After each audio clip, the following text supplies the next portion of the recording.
शाम के बज रहे हैं 4 और मैं रेडी हुई हूँ छठ घाट जाने के लिए।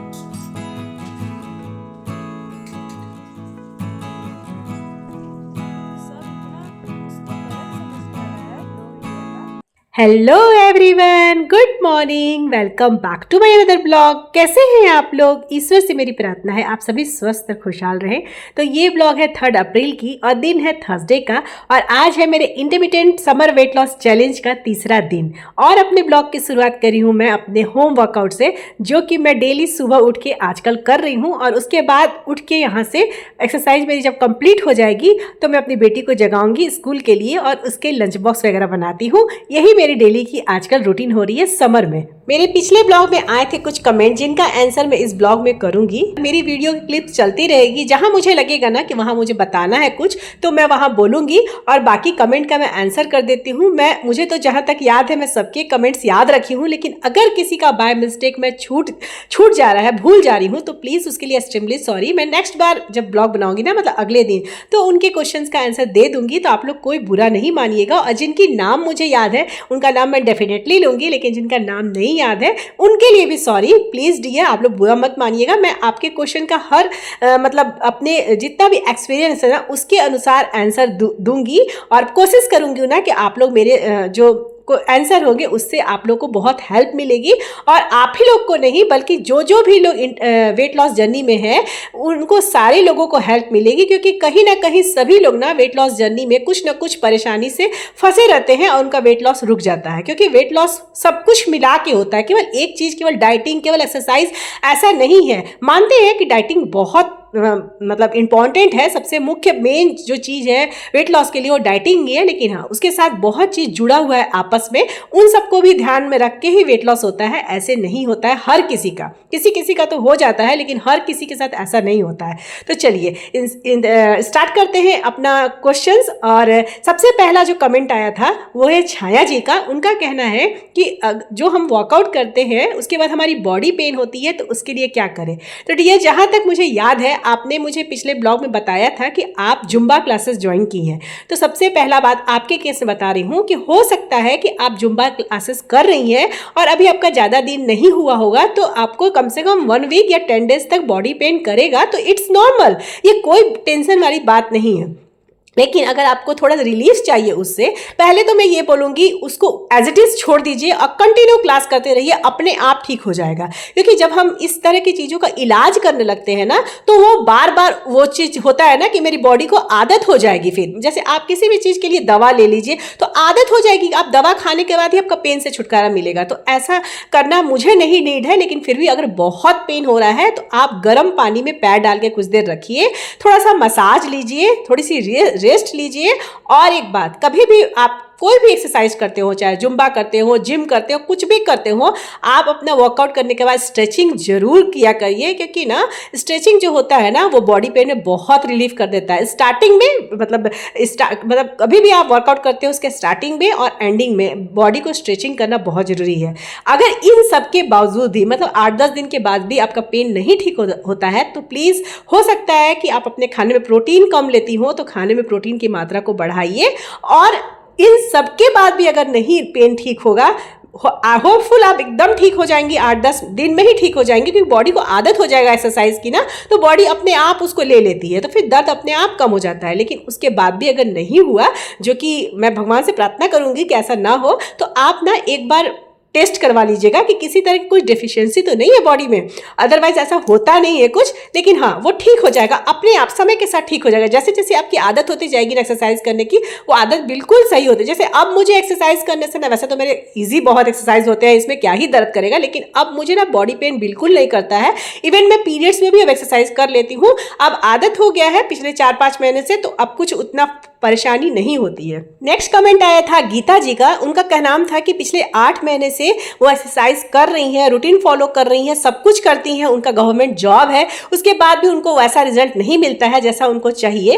तो डियर, मैं आपसे यही बोलना चाहूंगी कि देखिए, कई बार होता है ना कि हम प्रॉपर डाइट लेते हैं, प्रॉपर वर्कआउट लेते हैं। आप एक बात सही बोल रही है, काफी दिनों से एक रूटीन होने में भी ना बॉडी उसको नहीं ले पाती है सही तरीका से, तो कुछ दिनों के लिए आप ब्रेक ले लीजिए, 1 वीक के लिए, उसके बाद फिर कंटिन्यू कीजिए। लीजिए। ये तो हो गया पहला।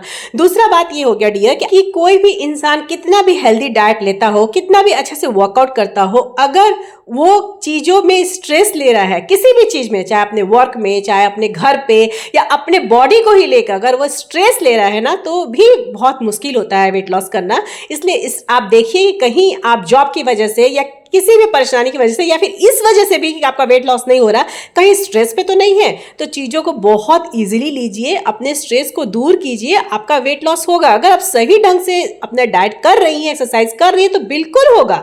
और अगर नहीं होता है ना, तो मुझे 100% है कि आप किसी ना किसी चीज़ का स्ट्रेस ले रही हैं। तो प्लीज़ आप ये सोच के उस स्ट्रेस को ख़त्म कीजिए कि बहुत मुश्किल से हमें मनुष्य का जन्म मिला है, हमें उस जन्म को एंजॉय करना चाहिए, ना कि छोटी छोटी बातों में स्ट्रेस लेना चाहिए। देखिए, जिंदगी में उतार चढ़ाव सबके आते हैं और आएंगे ही। ये मानव शरीर में अगर हम इंसान जन्म लिए हैं तो स्ट्रेस आएंगे ही। छोटी छोटी बातों को इतना बड़ा नहीं रखना चाहिए। मुझे तो जहां तक लगता है कि हो सकता है कि आपका वेट लॉस इस वजह से भी नहीं हो रहा है। अगर आप इस तरह की रखती हैं मानसिकता कि छोटी छोटी बातों में स्ट्रेस हो जाती है, बहुत लोगों को होती है, तो प्लीज़ उसको छोड़ दीजिए, ये सोच के कि जो होता है बहुत अच्छे के लिए होता है। और देखिए, आपका जरूर होगा वेट लॉस जर्नी। आप कंसिस्टेंसी जो बनाए हैं वो बनाए रखिए। हाँ, अगर आपको लगता है कि काफ़ी दिन से आप एक ही रूटीन फॉलो कर रही हैं, तो उसको प्लीज़ 1 वीक के लिए उसको गैप कर लीजिए।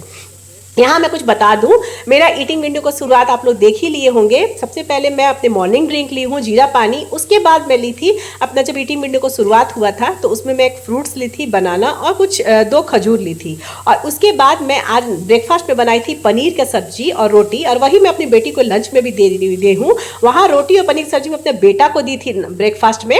और यहाँ मैं अपने लिए बना रही हूँ कुछ वेजिटेबल्स और पनीर डाल के, मतलब सौते कर रही हूँ सब्जियों को, क्रंची जैसा मुझे अच्छा लगता है। तो मैं रोटी सब्जी तो खाऊंगी नहीं सुबह में, तो कुछ शिमला मिर्च थे, प्याज था, टमाटर था और पनीर, सबकी क्वांटिटी आप लोग देख रहे होंगे। उसे मैं थोड़ा सा तेल में हल्का सा बस भूनूंगी, पूरा पकाऊंगी नहीं, क्योंकि थोड़ा सा क्रंच आता है सब्जी में तो अच्छी लगती है। कुछ मसाले डाली हूँ जो नॉर्मल डालती हूँ, उसमें ऑरिगेनो और चिली फ्लेक्स अलग से था, बाकी सब नॉर्मल मसाले, हल्दी पाउडर था, चाट मसाला, गोलकी पाउडर, और इसमें मैं थोड़ा सा डाली हूँ थोड़ा सा रोस्टेड पीनट्स और सेसमे सीड्स डाली हूँ, वो भी रोस्टेड। 1 चम्मच सेसमे सीड्स थोड़ा सा डाल दी हूँ, घर पे था तो डाल दी, अदरवाइज ऐसा नहीं कि मैं हमेशा डालती हूँ। तो ये इस तरह के सौते वेजिटेबल तैयार हो गया, और ये है मेरा ब्रेकफास्ट। बहुत ही हेल्दी, फुलफिलिंग था।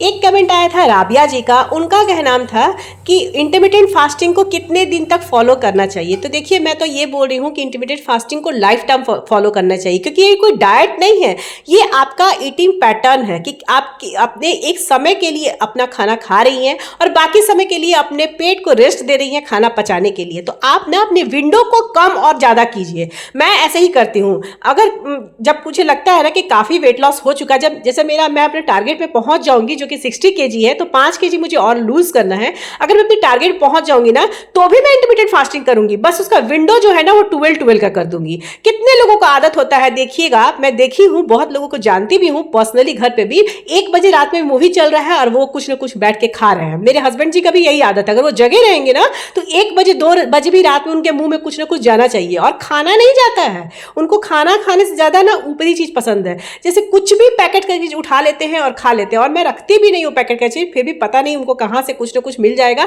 और कुछ नहीं मिला तो ड्राई फ्रूट्स तो रखा रहता है, वो डाल लेते हैं। तो इस तरह की मंचिंग जो होते हैं ना, भले आप हेल्दी क्यों नहीं खा रहे हैं, अगर रात को आप 2 बजे खा रहे हैं तो इंटरमिटेंट फास्टिंग तो ब्रेक हो गया।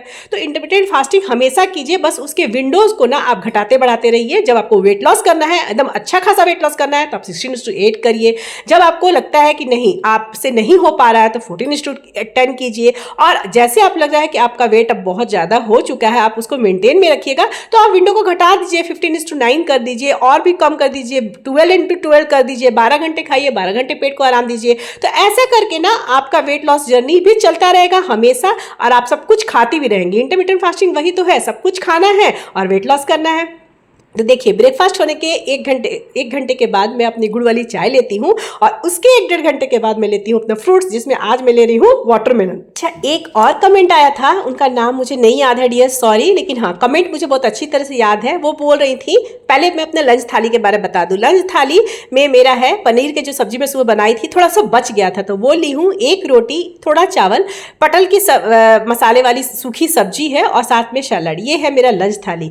तो देखिए, उनका जो कमेंट पेशेंट आया था, उससे बोल रही थी दीदी आप कैसे करती हैं इंटरमीडिएट फास्टिंग, मुझे नहीं समझ में आ रहा है और मुझे भी अपना वेट लॉस करना है। 70 केजी उनका वेट है और उनको अभी 10 केजी घटाना है। तो डियर सब कुछ अपने ब्लॉग में शेयर करती हूँ। इंटरमीडिएट फास्टिंग एक डाइट नहीं है, एक पैटर्न है खाना खाने का। कुछ समय के लिए आप खाइए, एक विंडो स्लॉट रखिए जो आपके लिए कंफर्टेबल हो, वो स्लॉट रखिए और उस स्लॉट में आप खाइए और कुछ समय के लिए अपने पेट को आराम दीजिए ताकि वो खाना पचाएगा। यही होता है इंटरमिटेंट फास्टिंग और वो टाइम अपने आप कंफर्टेबल के अनुसार रख सकती हैं। कोशिश कीजिएगा ना कि अंधेरे होने के बाद अपना विंडो मत रखिए, क्योंकि रात का खाना डाइजेस्ट होने में दिक्कत होता है। वेट लॉस तो होगा अगर आप दोपहर में भी 12 बजे से विंडो चालू कीजिएगा, रात के 8 बजे तक या 10 बजे तक कीजिएगा तो कोई दिक्कत नहीं है, लेकिन रात में ना खाना को पचाने में बहुत परेशानी होती है पेट को, तो पेट को थोड़ा आराम चाहिए। कोशिश कीजिएगा ना कि आपकी विंडो जो दिन के टाइम पे हो तो ज्यादा बेटर है, लेकिन किसी भी समय में अपने कंफर्टेबल टाइम में अपने विंडो को रख सकती हैं। और अब फटाफट से लंच करके जाना है छठ घाट। 4:30 बजे का टाइम दिया गया था, मतलब जिनके यहाँ छठ हो रहा है ना वो बोली है कि 4:30 बजे तक रेडी हो जाइएगा, तो मैं खा के जाऊंगी रेडी होने के लिए छठ घाट जाने के लिए। Hello everyone, good evening. शाम के बज रहे हैं 4 और मैं रेडी हुई हूँ छठ घाट जाने के लिए। जैसा कि मैं पिछले ब्लॉग में बताई थी कि मेरे ही फ्लोर पे पूजा हो रही है, छठ पूजा, तो सबको को जाना है घाट पे। और ना नदी ना हमारे ही घर से बहुत ज़्यादा दूरी पर नहीं है, लेकिन हाँ तब भी 1 किलोमीटर से ज़्यादा होगा और हम लोग पैदल ही जाते हैं। बहुत ही मज़ा आता है छठ पूजा का, तो कहना ही क्या, आप सभी को पता ही होगा जिनके यहाँ भी छठ होता होगा या जिनके आसपास छठ होता होगा। तो छठ कोई भी महीने में हो बहुत अच्छा लगता है, चाहे वो चैती छठ हो चाहे कार्तिक छठ। हाँ, कार्तिक का छठ होता है ना बहुत लोग करते हैं तो थोड़ा रौनक ज्यादा लगती है। चैत का जो महीना में मतलब चैत्र महीना में जो छठ होता है ना वो बहुत कम लोगों के यहाँ होता है, इसलिए ज्यादा किसी को जानकारी भी नहीं है। बस मैं रेडी हो गई हूँ आप लोग को दिखाने। मैं सोची कि एक बार जाने के पहले आप लोग को दिखा दूं, क्योंकि 4 बज रहे हैं और टाइमिंग बताई थी मेरी फ्रेंड की 4:30 तक हम लोग को निकलना है। तो मैं आप लोग को 2 बातें शेयर करूंगी।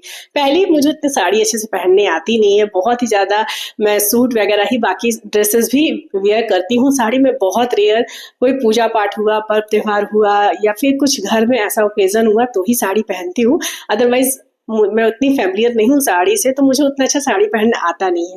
दूसरी बात, ये साड़ी मैं ली थी पिछले रक्षाबंधन के समय ली थी ये साड़ी, और ना मतलब ये साड़ी को मैं 2 बार पहनी हूँ। उसके बाद रक्षाबंधन में एक पहनी थी और एक बार बीच में कभी और पहनी थी, आई थिंक नवंबर के पहले ही पहनी होंगी, और अब उसके बाद आज पहन रही हूँ। और मैं क्या बताऊँ, ये साड़ी का कलर ना उतना साड़ी बहुत, मैं नहीं बोलूँगी कि बहुत ही ज़्यादा एक्सपेंसिव साड़ी है, ज़्यादा नहीं एक्सपेंसिव है, मुझे लगता है कि 2500 के लगभग में होगा।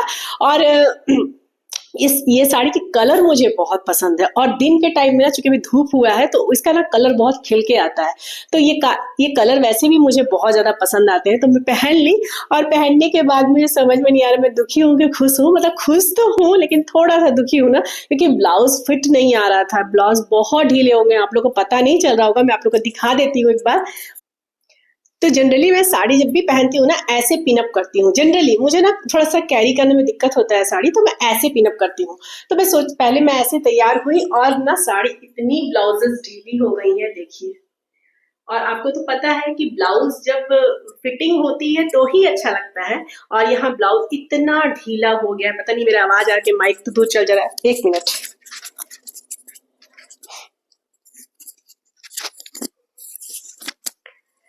इतने ज्यादा मेरी ब्लाउज ढीली हो गई है, और यहाँ से चारों तरफ से इतनी ढीली हो गई, सामने से इतनी ज्यादा ढीली हो गई है ब्लाउज में, मतलब क्या बताऊं। देखिए आप लोग को दिख रहा होगा, देखिए कितनी ढीली हो गई है। पहले तो मुझे लगा कि मैं खोल दूं, लेकिन फिर मुझे लगा कि आखिर मैं पहनूंगी क्या, क्योंकि सारे की स्थिति तो वही होगी। क्योंकि मैं बोली ना मैं बहुत कम साड़ी वेयर करती हूँ। मैं लास्ट अगर बताऊं तो लास्ट जो भी छठ बीता, कार्तिक माह का जो छठ बीता, उसके बाद मैं साड़ी जो पहनी थी ब्लाउज, वो अपने देवर के शादी में पहनी थी जो फरवरी में था। तो उसमें मेरा वेट लॉस हुआ था, लेकिन हाँ उतना भी ज्यादा नहीं हुआ था। मैं ब्लाउज पहनी ना तो हल्का वो ढीला था तो चला गया, मतलब चल गया वो ब्लाउज, उतना खराब नहीं लगा, मैं पहन ली। और वैसे भी ससुराल में तो घूंघट वगैरह लेके सब कुछ ढक ढुक के रखना पड़ता है, तो उतना पता नहीं चला। लेकिन अभी आज जब मैं साड़ी पहनने लगी है तो इसका ब्लाउज इतना ढीला, और सामने से तो मतलब मैं क्या बताऊं, इतना लूज है।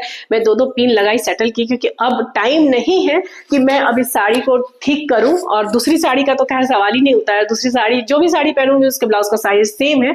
तो 4-5 महीने में तो बिल्कुल काया पलट हो गया है। और बस अब मैं रेडी हूँ, अब निकलूंगी घर, मतलब अपनी फ्रेंड के घर, जो कि मेरे ही फ्लोर पे है। बस दरवाजा खोलना है और 2 कदम आगे बढ़ना है और घर आ जाएगा। तो 4:30 बजने भी टाइम था, तो मैं सोची चलो आप लोग एक बार साड़ी दिखा दी। अब मैं आप लोग से मिल रही हूँ रात के समय में। इस समय घड़ी में बज रहे होंगे 9:30 और मेरा सारा डिनर वाला काम हो चुका है। जब मैं घाट से आई तो बहुत ज़्यादा टायर्डनेस हो गया था, तो मैं ना कुछ आज ऐसा कुछ बनाई नहीं, इसलिए मैं डिनर नहीं दिखाई। मैं सिंपल रोटी बनाई हूँ और दोनों बच्चों को अपना दूध रोटी खिला दी थी। और जो भी बर्तन था, मैं रात में ज़्यादा बर्तन नहीं छोड़ती हूँ। अगर मेरी तबीयत खराब होती है या बर्तन बहुत ज़्यादा होता है तो ही मैं अगले दिन हाउस हेल्पर के लिए छोड़ती हूँ, लेकिन रात में ना किचन में जूठा करके नहीं सोती हूँ, मेरी आदत है। तो सारा किचन का सफाई वफाई अभी मैं कर रही हूँ। और मैं ना डिनर नहीं की हूँ क्योंकि मुझे ना बिल्कुल भी मन नहीं था, बहुत थकान सी लग रही थी। तो मैं सोची कि चलो कोई दिक्कत नहीं है, ऐसा तो बहुत जब भूख लगता है ना तो ही रात में मैं खाती हूँ, अदरवाइज मैं रात को डिनर स्किप ही कर लेती हूँ। और मेरा ये सजेशन भी है कि जब बहुत तेज भूख लगे, ऐसा लगे कि नींद ही नहीं आएगा, तो ही कुछ खाया कीजिए, वरना रात में नहीं खाने से बेटर है।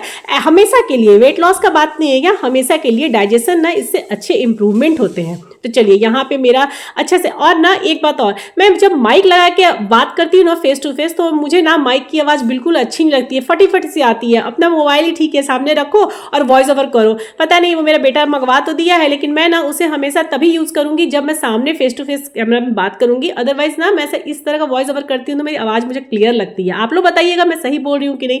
माइक से लगता है ना कि कोई दूसरा बोल रहा है, बोल कहीं और रही हूँ, आवाज़ कहीं और हो रहा है, ओठ कहीं और हिल रहा है, पता नहीं, मुझे समझ में नहीं आता है। अच्छा, ब्लॉग एंड करने के पहले एक और बात बता दूं, जब आज मैं गई थी ना छठ घाट में, तो बहुत सारे मेरी फ्लैट की लेडीज़ थी, जितनी भी भाभी लोग, आंटी लोग, कुछ मेरी हमरू थी। तो बहुत लोग ना मुझे आज बोला है कि आप ना बहुत दुबले लग रहे हैं, क्या हो गया। पहले तो उन्हें लगा कि कुछ मुझे टेंशन है, लेकिन बाद में मैं जब बोली कि नहीं थोड़ा वेट बढ़ गया था, तो मैं वेट कम कर रही थी, तो सब बोल रहे थे कि बहुत आप दुबले हो गई हैं, आपका शरीर एकदम सही हो गया। तो बहुत अच्छा लगा सुन के, सच में एकदम दिल खुश हो जाता है जब इस तरह की बातें सुनते हैं ना, तो अब लोग नोटिस करने लगे हैं। चलिए अब इस ब्लॉग को यहीं अंत करूंगी, मिलूंगी फिर नेक्स्ट ब्लॉग में। ब्लॉग पसंद आए तो प्लीज इसे एक लाइक कीजिएगा। जिन्हें मेरा चैनल फर्स्ट बार हो रहा है, हो सके तो मेरे चैनल को जरूर से जरूर सब्सक्राइब कर दीजिए और कमेंट करके जरूर बताइएगा कि आज का ब्लॉग आप लोग के लिए हेल्पफुल है कि नहीं। मिलूंगी फिर नेक्स्ट ब्लॉग में, तब तक के लिए बाय बाय, टेक केयर, जय माता दी।